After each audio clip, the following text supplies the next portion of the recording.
ایک امیر دوسرے غریب۔ اس امیر کے پاس بہت سے ریوڑ اور گلے تھے، پر اس غریب کے پاس بھیڑ کی ایک پٹھیا کے سوا کچھ نہ تھا جسے اس نے خرید کر پالا تھا، اور وہ اس کے اور اس کے بچوں کے ساتھ بڑھی تھی۔ وہ اسی نوالے میں کھاتی اور اس کے پیالے سے پیتی اور اس کی گود میں سوتی تھی، اور اس کے لیے بطور بیٹی کے تھی۔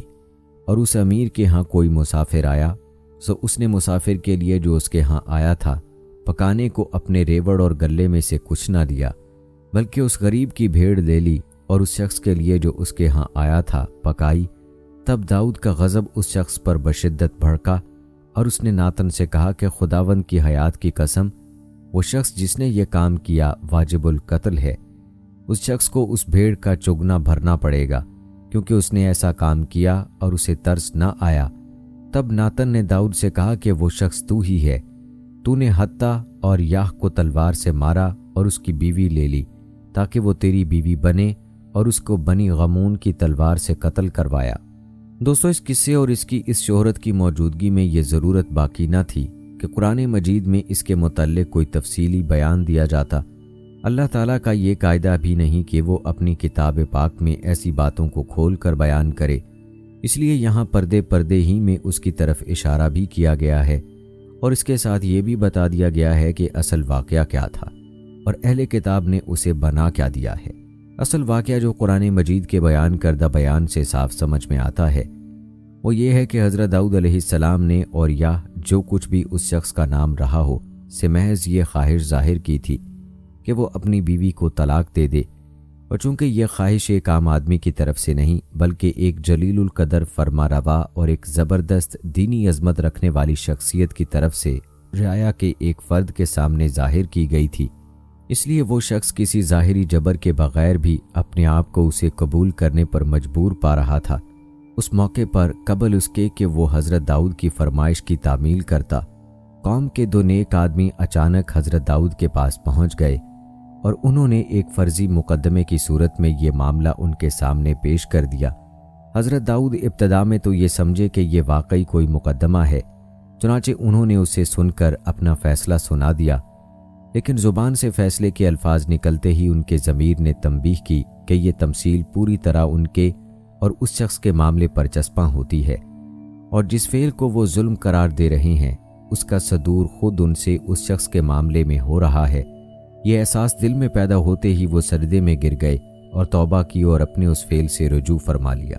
دوستو، اب سوال یہ ہے کہ بائبل میں اس واقعے کی وہ گھناؤنی شکل کیسے بنی؟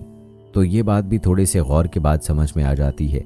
معلوم ایسا ہوتا ہے کہ حضرت داؤد کو اس خاتون کی خوبیوں کا کسی ذریعے سے علم ہو گیا تھا، اور ان کے دل میں یہ خیال پیدا ہوا تھا کہ ایسی لائق عورت ایک معمولی افسر کی بیوی ہونے کی بجائے ملک کی ملکہ ہونی چاہیے۔ اس خیال سے مغلوب ہو کر انہوں نے اس کے شوہر سے یہ خواہش ظاہر کی کہ وہ اسے طلاق دے دے۔ اس میں کوئی قباحت انہوں نے اس لیے محسوس نہ کی کہ بنی اسرائیل کے ہاں یہ کوئی معیوب بات نہ سمجھی جاتی تھی۔ ان کے ہاں یہ ایک معمولی بات تھی کہ ایک شخص اگر کسی کی بیوی کو پسند کرتا تو بے تکلف اس سے درخواست کر دیتا تھا کہ اسے میرے لیے چھوڑ دے۔ ایسی درخواست پر کوئی برا نہ مانتا تھا، بلکہ بسا اوقات دوست ایک دوسرے کے پاس و خاطر سے بیوی کو خود طلاق دے دیتے تھے تاکہ دوسرا اس شخص سے شادی کر لے۔ لیکن یہ بات کرتے وقت حضرت داؤد کو اس امر کا احساس نہ ہوا کہ ایک عام آدمی کی طرف سے اس طرح کی خواہش کا اظہار تو جبر و ظلم کے عنصر سے خالی ہو سکتا ہے، مگر ایک فرما روا کی طرف سے جب ایسی خواہش ظاہر کی جائے تو وہ جبر سے کسی طرح بھی خالی نہیں ہو سکتی۔ اس پہلو کی طرف جب اس تمثیلی مقدمے کے ذریعے سے ان کی توجہ دلائی گئی تو وہ بلا تعمل اپنی اس خواہش سے دستبردار ہو گئے اور بات آئی گئی ہو گئی۔ مگر بعد میں کسی وقت جب ان کی کسی خواہش اور کوشش کے بغیر اس خاتون کا شوہر ایک جنگ میں شہید ہو گیا اور انہوں نے اس سے نکاح کر لیا تو یہودیوں کے خبیث ذہن نے افسانہ تراشی شروع کر دی، اور یہ خبیث نفس اس وقت اور زیادہ تیزی سے کام کرنے لگا جب بنی اسرائیل کا ایک گروہ حضرت سلیمان کا دشمن ہو گیا۔ ان محرکات کے زیر اثر یہ قصہ تصنیف کر ڈالا گیا کہ حضرت داؤد نے معاذ اللہ اور یا کی بیوی کو اپنے محل کی چھت پر سے اس حالت میں دیکھ لیا تھا کہ وہ برہنہ نہا رہی تھی۔ انہوں نے اس کو اپنے ہاں بلوایا اور اس سے زنا کا ارتکاب کیا، جس سے وہ حاملہ ہو گئی۔ پھر انہوں نے اوریا کو بنی امون کے مقابلے پر جنگ میں بھیج دیا